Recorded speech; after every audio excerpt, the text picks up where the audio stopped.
सर्वाधार सर्वदा। पूरन संपत जगत में प्रभ विश्वासी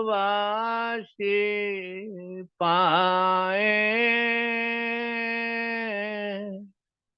मंगत ताके दरस से सब संकट मिट जाए। पूरन संपत जगत में प्रभु विश्वासी पाए। मंगत ताके दरस से सब संकट मिट जाए। सत उपदेश अमृत। प्रेमियों, अपना दुख हमको दे दो, यहां से ठंडक लेकर जाओ। क्या मेरे परम पिता परमेश्वर गुरुदेव फरमा रहे हैं। कह रहे हैं, प्रेमियों, अपना दुख हमको दे दो और यहां से ठंडक लेकर जाओ। मेरे गुरुदेव जब भी प्रेमी जाते थे उनके दरबार में उनके दर्शनों के लिए, तो गुरुदेव यही कहा करते थे, प्रेमियों, अपनी जो दुख है, अपनी जो तपन है, वो हमको दे दो और यहां से शांति लेकर जाओ। कितना सही गुरुदेव बताते थे। कह रहे प्रेमी वहां जब जाते थे उनके दरबार पर गुरुदेव के दर्शनों के लिए, तो प्रेमी वहां से उठते नहीं थे, बैठे ही रहते थे। जब प्रेमी वहां से बैठे रहते थे, गुरुदेव कहते थे कि प्रेमियों जाओ, समय हो गया। पर प्रेमी वहां से उठने का उनका मन ही नहीं कर सकता, क्योंकि वहां पर एक अजीब सी शांति मिलती थी उनको। कभी हम आश्रम के अंदर जाते हैं तो देखिए, आश्रम में स्थान ग्रहण करने से पहले हमको कितनी अजीब सी एक अंदर से पर फुरना सा उठता है वहां जाने के लिए। जब हम बैठ जाते हैं, अपना स्थान ग्रहण कर लेते हैं, उसके बाद चाहे हमारा मन भटकने लग जाए, पर उस समय हमको एक अजीब सा शांति महसूस होती है। तो कहते हैं, जब गुरु के चरणों में हम जाएंगे, उस परम पिता परमेश्वर के चरणों में हम जाएंगे, तो हमको शांति नहीं मिलेगी। किसी शायर ने बड़ा सुंदर फरमाया है, गुरु श्री की चरणों में नूर टपकता है, गमे दिल को जरूर मिलता है। जो जाता है गुरु श्री चरणों में, उसे कुछ ना कुछ जरूर मिलता। क्या बताया उस शायर ने कि गमे दिल को जरूर मिलता है। वही मेरे गुरुदेव कह रहे हैं, प्रेमियों, अपना दुख हमें दे दो और यहां से ठंडक लेके जाओ। कितनी ऊंची बात मेरे गुरुदेव ने बताई हमको। का संसार में जीव मानुष चोला इस वास्ते धार कर आया है कि हरि की भक्ति करे। हम मानुष का चोला क्यों लेके आए? क्या ये संसार देखने के लिए, संसार का भोग भोगने के लिए? कहते हैं, जब हम गर्भ से बाहर आए थे ना, तो परम पिता परमेश्वर से वायदा किया था कि मैं, प्रभु, मुझे एक बार इस काल कोठरी से बाहर निकाल दे, मैं तुझे कभी नहीं भूलूंगा। पर हम क्या करा, हमने आकर हम संसार में लिप्त हो गए। कहा आए थे हरि भजन को और ओटन लगे कपास। कहते हैं, कितना हमने वायदा जो किया था उसका क्या किया? कहने लगे हम संसार के ही होके रह गए। आगे क्या कहते हैं हमारे गुरुदेव, ये नहीं कि सारी जीवन यात्रा का समय भोगों में भोगने में सर्व कर दे। मानसिक कष्ट तभी दूर हो सकते हैं जब सही मायने में प्रभु परायणता होगी।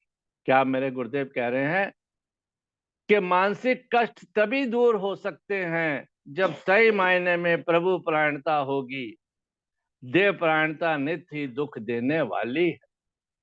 कह रहे हैं, हम देह के भोगों में जितना मर्जी लगे रहते हैं, क्या हमको वो शांति देते हैं? कह रहे कितने भी लगे रहे देह के भोगों में कि हमें ये प्राप्त हो जाए, ये प्राप्त हो जाए, कह रहे हमको वो प्राप्त भी हो जाता है, क्या हमको उसको सुख मिलता है? कहने लगे उसका सुख नहीं मिलता। क्या होता है? वरना उससे हमें दुख और प्राप्त होता है। तो गुरुदेव कह रहे हैं कि प्रभु परायणता और देह परायणता। अब प्रभु परायणता क्या है? कि प्रभु को शरणागत हो जाए, और देह परायणता हमको हम छोड़ेंगे तभी तो प्रभु परायणता में हम जाएंगे। इसको एक छोटे से दृष्टांत से भी समझने का प्रयत्न करते हैं।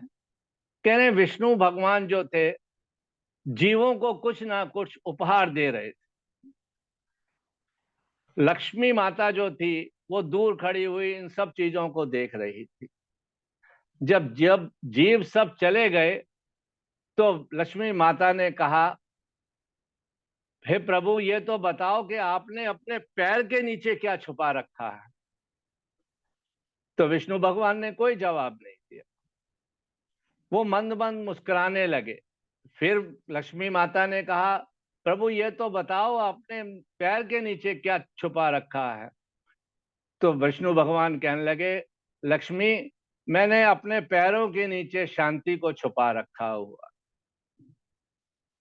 जब उन्होंने कहा मैं अपने अपने पैरों के नीचे मैंने शांति को छुपा रखा हुआ है, तो शांति बोली लक्ष्मी माता से, हे लक्ष्मी माता, इन्होंने मुझे नहीं पैरों के नीचे दबा रखा, छुपा रखा, बल्कि मैं इनके चरणों में आ गई हूं।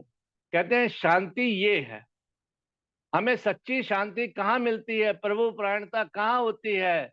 कह रहे जब हम अपने आप को प्रभु के समर्पण कर देते हैं, उस ईश्वर के चरणों में अपने आप को लगा देते हैं, तो कहने लगे तब हमें प्रभु परायणता मिलती है। और ये मिलती कब है? जब देह परायणता हमारे से छूट जाती है। आगे कहते हैं गुरुदेव, जब तक किसी ने भी संसारी भोग पदार्थों को हासिल करके सच्ची शांति को प्राप्त नहीं की, कह रहे हैं आज तक किसी ने भी संसारी भोग पदार्थों को हासिल करके सच्ची शांति प्राप्त नहीं की, दिन रात दिन धन के एकत्र करने में लगे रहते हैं, तो क्या बना? कह रहे हैं हम दिन और रात लगे हुए हैं सच्ची शांति की तलाश में। कितना हम भोग भोग रहे हैं, कितना कुछ इकट्ठा कर रहे हैं। तो गुरुदेव का बड़ा सुंदर दोहा आता है, साचे सुख को खोजते बीत गए बरस हजार, मिली ना पलक की शांति, जो भोगे भोग अपार। कहा कितने भोग भोगे, क्या हमको एक क्षण मात्र की भी शांति मिली? हम भोग भोग रहे हैं, नए नए पदार्थ चख रहे हैं। अगर किसी से पूछा जाए कल आपने 4 रसगुल्ले खाए थे, उनका स्वाद बता सकते हैं? तो उसका वो स्वाद नहीं बता सकता। आपने आलू की टिक्की खाई थी, क्या उसका स्वाद बता सकते हैं? कह लगे नहीं बता पाता। वो रोज अपने आप को नया भोग भोगने के लिए तैयार रहता। कह रहे हैं हम भोग भोगते रहते हैं पर हमको शांति की प्राप्ति नहीं होती। तो गुरुदेव क्या कह रहे हैं, संसारी भोग पदार्थों के हासिल करके सच्ची शांति प्राप्त नहीं की, रात दिन धन एकत्र करने में लगे रहने से क्या बना, जरा विचार करके देखें। हमने कितना धन इकट्ठा कर लिया, क्या हमको उस धन के इकट्ठे करने से शांति मिली? अगर मिली होती तो सिकंदर बादशाह को मिली होती, कालू बादशाह को मिली होती, रावण को मिल गई होती जिसके पास सोने की लंका थी। कहने लगे इन धन के एकत्र करने से शांति नहीं मिलती। इसको भी एक छोटे से, एक बहुत छोटे से दृष्टांत से समझते हैं। कह रहे हैं हम धन प्राप्त करते हैं पर आफ्टर ऑल इस धन का हम क्या करते हैं? सब छोड़ के चल देते हैं। कह रहे गांवों के अंदर एक कीड़ा होता है जिसको गोवरेला कहते हैं। कह रहे उसका क्या काम होता है? वो गोबर की सुगंध से बहुत प्रभावित रहता है, और वो कीड़ा जो है वो गोबर को इकट्ठा कर लेता, करता रहता है गोबर को इकट्ठा। कहने लगे वो उसको कीड़ा जो है वो गोबर को इकट्ठा करता करता इतना बड़ा उसको ढेला बना लेता है, इतना बड़ा उसका वो बना लेता है गेंद सी, और वो उसको धीरे धीरे ढकेल कर जिस बिल के अंदर रहता था वो उसके अंदर ले जाने की कोशिश करता है। कह रहे हैं वो उसको अपने घर के अंदर डालने की कोशिश करता है, पर वो क्योंकि वो इतना बड़ा हो चुका होता है तो वो उस बिल के अंदर नहीं जा पाता, वो गोबर का जो उसने ढेला बनाया था। कहने लगे जब बिल में नहीं जा पाता तो वो उस बिल उसको छोड़ के वो अपने बिल में चला जाता। कह रहे यही हमारी हालत, हम धन इकट्ठा करते चले जा रहे हैं, करते चले जा रहे हैं, करते चले जा रहे हैं। कहने लगे क्या हुआ आफ्टर ऑल, हमारा जब शरीर शांत हुआ तो क्या हम सब वहीं की तो छोड़ के चले गए। कह रहे वो गोवरेला कीड़े की तरह ही हम हैं, हम इकट्ठा करते चले जा रहे हैं, पर ये नहीं पता कि ये साथ जाएगा भी कि नहीं जाएगा। तो आगे गुरुदेव क्या फरमा रहे हैं, केवल शरीर की पूजा में यानी खान पान और इसके बनाव श्रृंगार से सारा वक्त जाया कर दिया, और आखिर क्या मिला। कह लगे हम दिन और रात इसी कार्य में लगे हुए हैं। हमें किसी शादी ब्याह में जाना होता है ना, किसी पार्टी में जाना होता है, तो हम बड़े अपनी मैचिंग देखते हैं कि साहब ये टाई जो है ना मेरे कौन से सूट के साथ अच्छी लगेगी। माताएं बहनें जो होती हैं वो जब ड्रेस पहनती हैं तो ड्रेसिंग रूम के पास ड्रेसिंग टेबल पे जाके खड़ी हो जाती हैं, इस सूट के साथ ये चुन्नी अच्छी नहीं लग रही, इस साड़ी के साथ में ये ब्लाउज अच्छा नहीं लग रहा। कहने लगे हम दिन भर यही करते रहते हैं, श्रृंगार करते हैं। कहने लगे आफ्टर ऑल क्या होता है हमारा। गुरुदेव कह रहे हैं आखिर मिलता क्या है, कभी विचार करके नहीं देखा। मन की वासना को पूर्ण करने करने के लिए इसकी दौड़ धूप में लगे रहते हैं, इन वासनाओं के चक्कर में ही हम पड़े रहते हैं कि ये पूरी हो जाए, ये पूर्ण हो जाए। कह लगे वो पूर्ण नहीं होती। आगे गुरुदेव मेरे बता रहे हैं कभी इसने नहीं सोचा कि मैं किधर से आया, किधर से आना हुआ और किधर जा रहा हूं। हम अभी कभी अगर परमार्थ की बात करें तो हम एकांत में बैठकर सोचें कि हम आए कहां से थे, हमें मानुष चोला किस प्रकार से मिला था, और ये मानुष चोला छोड़ के हम कहां जाएंगे।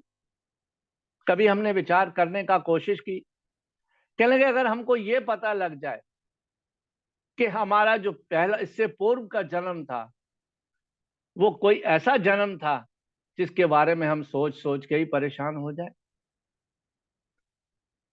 तो कहते हैं महापुरुष कहते हैं कि हमें पता होना चाहिए कि हम कहां से आए। गुरुदेव हमको चेतावनी वाणी में बड़ा सुंदर दोहा बताते हैं, कहां से आया कहां नर जाए, कौन तेरो मुकाम,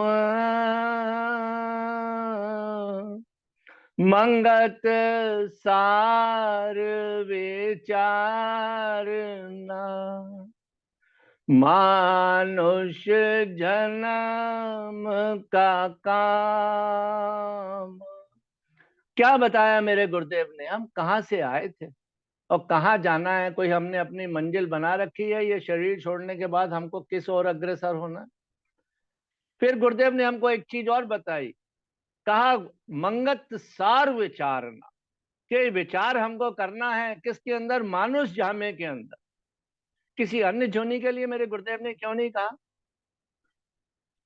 कहा इस जामे में उस परम पिता परमेश्वर ने हमको बुद्धि और विवेक दिया, इससे सोच और समझ कर हम अपनी मंजिल को तय करें कि हमें ये शरीर छोड़ने के बाद कहां जाना।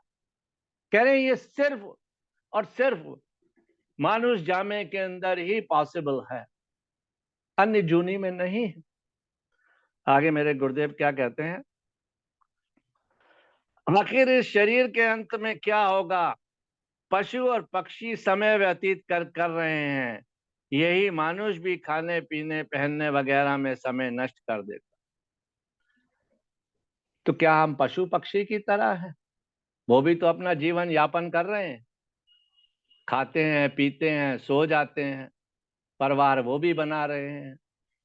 यही मानुष कर रहा है, खा रहा है, पी रहा है, सो रहा है, परिवार बना रहा है। जो कार्य करने वाला उस तरह तो उसने किया नहीं। तो कहने लगे पशुओं में, पक्षियों में और मानुष में फिर क्या फर्क रहा? गुरुदेव आगे कहते हैं, इंद्रियों द्वारा जितने भी सुख पदार्थों के भोग प्राप्त किए जाते हैं, इन सुखों का अंत दुख रूप हो जाता। जितने भी हम इकट्ठे कर ले, कह रहे इनका लास्ट में क्या होता है? ये कह रहा अंत में सब डिस्ट्रॉय हो जाते हैं, सब खत्म, नाश हो जाते हैं। तो फिर हम दुखी हो जाते हैं। इकट्ठे कर रहे हैं सुख के भोगने के लिए, जब वो हमसे छिन जाते हैं तो हम दुखी हो जाते हैं। गुरुदेव कह रहे हैं, जीव सत्य विचार हासिल करने की कोशिश ही नहीं करता। जितनी भी चीजें दिखाई दे रही हैं, सबसे सबक हासिल कर सकते हो। क्या फरमा रहे हैं मेरे गुरुदेव? जीव सत्य विचार हासिल करने की कोशिश नहीं करता। जितनी भी चीजें दिखाई दे रही हैं, सबसे सबक हासिल कर सकते हैं।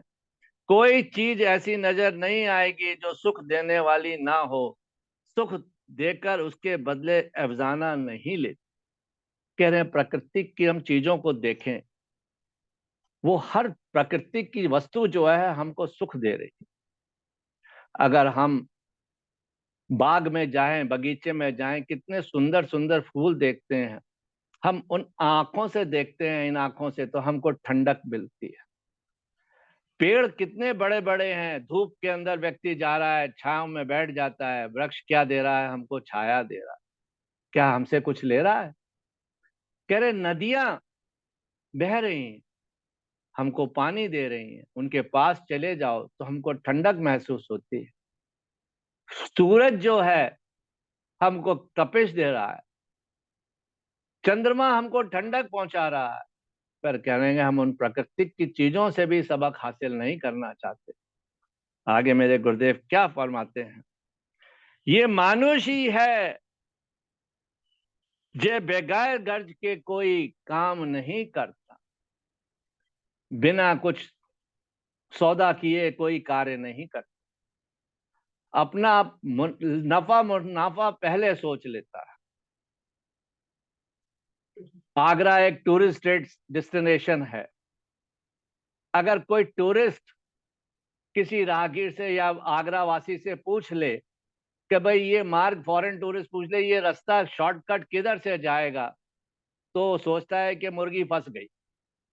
उसको पूछ कहेगा कि मैं तुझे ये शॉर्टकट रास्ता बताता हूँ, you can reach instead of 20 minutes in 10 minutes, but you give me 20 rupees. अब वो बगैर गर्ज के, बिना उसके स्वार्थ के उसको रास्ता भी नहीं बता रहा।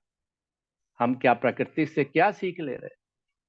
हमें प्रकृति तो सब कुछ दे रही हो, और ये इंसान को देखो, बिना गर्ज के, बिना लॉस एंड प्रॉफिट के कोई काम ही नहीं करना चाहता। आगे मेरे गुरुदेव क्या कह रहे हैं, जरा गौर करके विचार करें कि कौन से ऐसे जीव होते हैं जो इस संसार से तृप्त होकर जाते हैं। कौन से जीव ऐसे होते हैं? गुरुदेव कुछ प्रश्न कर रहे हैं। कहा तृप्त होकर जाते हैं इस संसार से। ये जीव तृष्णा को लेकर शरीर धारण करता है। हमारी वासनाएं, तृष्णाएं जो रह जाती हैं ना, उसी के अनुसार हम अगला शरीर धारण कर लेते हैं। बड़ा सुंदर गुरुदेव का आता है, इसके ऊपर भी एक दोहा। आसा माही जन्मया, आशा में मर जाए। मंगत घने कलेश से नित ही प्यासा रहा है। कह रहे ना इसकी आशा और तृष्णाएं पूर्ण होती हैं, ना इससे संसार से छुटकारा मिलता है। एक आशा पूरी हुई, एक तृष्णा पूरी हुई, दूसरी चालू हो गई, दूसरी पूरी हुई, तीसरी के ऊपर चढ़ गया। कह रहे ना इसकी इच्छाएं समाप्त होती हैं, ना तृष्णाएं समाप्त होती हैं। क्या होता है कि उस आशा तृष्णा के अनुसार ही इसका अगला जीव जो है गर्भ निर्धारित हो जाता। फिर ये 84 लाख जोनियों में पड़ जाता है, और इसी प्रकार ये इस 84 लाख के आवागमन के अंदर घूमता रहता है। मगर ये पूर्ण नहीं होती, बल्कि और वासनाओं को के लिए बल्कि और वासनाओं को लिए हुए ये चल देता है, और दूसरा शरीर इनकी पूर्ति के लिए धारण करता है। जिन महापुरुषों ने संसार में आकर इसे गौर से देखा, क्या फरमा रहे हैं गुरुदेव, जिन महापुरुषों ने संसार में आकर इसे गौर से देखा, उन्होंने देखा कि दिखने वाले संसार में सब दुख रूप हैं, कि जो चीज हमको इन चर्म आंखों से दिखाई दे रही है, जिनको हम स्पर्श कर सकते हैं, जिनका नाम रूप और गंध है, कहने लगे ये सब चीजें जो हैं एक दिन नाश को प्राप्त होंगी, और इससे ही हम सुख पाना चाह रहे हैं। तभी तो कहा ये संसार क्या है, दुखाले है। पर महापुरुषों ने ये सिद्ध कर दिया कि ये संसार दुखाले नहीं है, इस संसार में ही सुख है। वो किस प्रकार से है, महापुरुष आगे बताते हैं, मेरे गुरुदेव इसको आगे बता रहे हैं। का जिनके नाम रूप गुण कर्म नजर आ रहे हैं, सब बदल रहे हैं, इनसे सच्ची शांति ठंडक प्राप्त नहीं हो सकती। जिस वस्तु को के प्राप्त होने पर कुछ बाकी नहीं रह जाता, उन्होंने उस वस्तु को प्राप्त किया है। क्या फरमा रहे मेरे गुरुदेव, कि जिस वस्तु के प्राप्त होने के बाद और कुछ पाना नहीं रह जाता, हमको उस वस्तु की तलाश करनी। वो कौन सी वस्तु है, कह रहे वो मेरे प्रभु का नाम। उसके पाने के बाद हमको कुछ और चीज की आवश्यकता नहीं होती। उसके लिए गुरुदेव मेरे बता रहे हैं, कहा राम कृष्ण ध्रुव प्रहलाद कबीर नानक ईसा मोहम्मद गौतम ऋषियों मुनियों ने अपने कल्याण करके आदर्श जीवन पेश करके समझाया कि ये संसार झूठ है। क्या बताया, कि ये संसार झूठ है और सत्य क्या है, करतार है। कह रहे वो परम पिता परमेश्वर मेरा सत्य है, तो बाकी ये संसार जो दिख रहा है ना, जो भास रहा है, कहने लगा ये सब दुख रूप। और सुख रूप क्या बताया, कि वो मेरा परम पिता, वो मेरा अल्लाह, वो मेरा वाहिगुरु, जो पहले भी था, आज भी है, आगे भी रहेगा। गुरबाणी में भी आता है, आद सत्य जुगाद सत्य है भी सत्य, और नानक होसी भी सच। कहने लगे वो परम पिता परमेश्वर ही मेरा सत्य है, बाकी ये संसार झूठा। पशुओं इत्यादियों को छोड़ दो, पशुओं इत्यादियों को छोड़ो, बड़े बड़े राजे महाराजे दाने बीने आलम मोह जाल में ऐसे फंसे हुए हैं कि उन्हें समझ नहीं आ रहा कि करना क्या है। हम भी उसी कैटेगरी के अंदर आते हैं कि हम भी माया जाल में फंसे हुए हैं। हम पढ़ रहे हैं गुरुदेव की वाणी, पर इस वाणी के बाद क्या होगा, हम भी वही करेंगे जो आम संसारी कर। कह रहे हम भी उसी माया जाल में फंसेंगे। कह रहे हैं जिस प्रकार मकड़ी होती है ना, वो अपने मुख से ही जाला बनाती है और उसी में ही फंसकर अपने प्राण त्याग देती है। यही हाल हम मनुष्यों का है। हम इस धन दौलत के मक्कड़ जाल में ही फंसे हुए हैं, और समय आने पर ये सब छोड़कर चल देते। आगे फरमा रहे हैं गुरुदेव, चतुराई चालाकी नुमाइशी जीवन दिन रात बढ़ रहा है। कह रहे कितने हम चतुर बनते हैं हेरा फेरी करने में। कितनी नई नई नुमाइशें जो चल रही है आजकल, जो देखिए, कह रहे उनको पूर्ण करने के लिए हम दिन रात लगे रहते हैं। संसारी सुखों की रगबत कई तरह की ठगी ठगोली की तरफ जीवों को ले जा रही। उनको पूर्ण करने के लिए हम कितने प्रकार के हथकंडे बनाते हैं। आजकल तो डिजिटल युग है। आप देखिए कितने तरह के साइबर क्राइम्स हो रहे हैं। क्यों हो रहे हैं? जो गुरुदेव ने कितने साल पहले हमारे लिए हिदायत देकर लिख दी, का संसारी सुखों की रगबत कई तरह की ठगी ठठोली की तरफ जीवों को ले जा रही। ये तो डिजिटल युग आज आया। मेरे गुरुदेव ने हमको कितने समय पहले वार्न कर दिया। का संसारिक गुरु पीरों ने कहा जब तक गुरु पीरों ने कहा जब तक जीव अपना अमली जीवन न बनावे, सब पूजा पाठ थोथे बनकर रह जावे। अब मेरे गुरुदेव ने, अगर हम गुरुदेव का इतिहास देखें उठाकर, तो मेरे गुरुदेव ने कितनी बार हमको, कई बार आया कि अमली जीवन, अमली जीवन क्या है? कहने लगे ये सदाचारी जीवन। और गुरुदेव ने हमको 5 नियम बताए इस अमली जीवन को बनाने के लिए। कहा सादगी, सेवा, सत्संग, सत सिमरन। ये 5 नियम मेरे गुरुदेव ने हमको अमली जीवन बनाने के लिए कहा। जब हम इसमें से कोई एक भी धारण कर लेंगे तो हमारा अमली जीवन बनेगा, अन्यर्थ हम उस अमली जीवन की ओर नहीं चल सकते। सब पूजा पाठ थोते बनकर रह जाएंगे। स्वार्थ की बढ़ती हुई आग को धर्म परायण होकर शांत कर सकते हो। ईश्वर ही सबको इस समय सद्बुद्धि देवे। मेरे गुरुदेव क्या कह रहे हैं कि इस बढ़ती हुई आग को धर्म परायणता के अनुसार ही, धर्म पर चलकर ही, धर्म क्या है? कह रहे हैं जो धारण करें। हम धारण क्या कर रहे हैं? कह रहे हैं हमको धारण करना है सत्संग, सत सिमरन, सत सेवा। कह रहे ये हमको धारण करना है, ये हमारा धर्म बताया गुरुदेव का। जब हम वो धारण कर लेंगे तो कह रहे हैं ये संसार के अंदर जो आग लगी हुई है ना, इसको ठंडा कर पाए। आगे मेरे गुरुदेव ने कहा ईश्वर ही सबको सत बुद्धि देवे।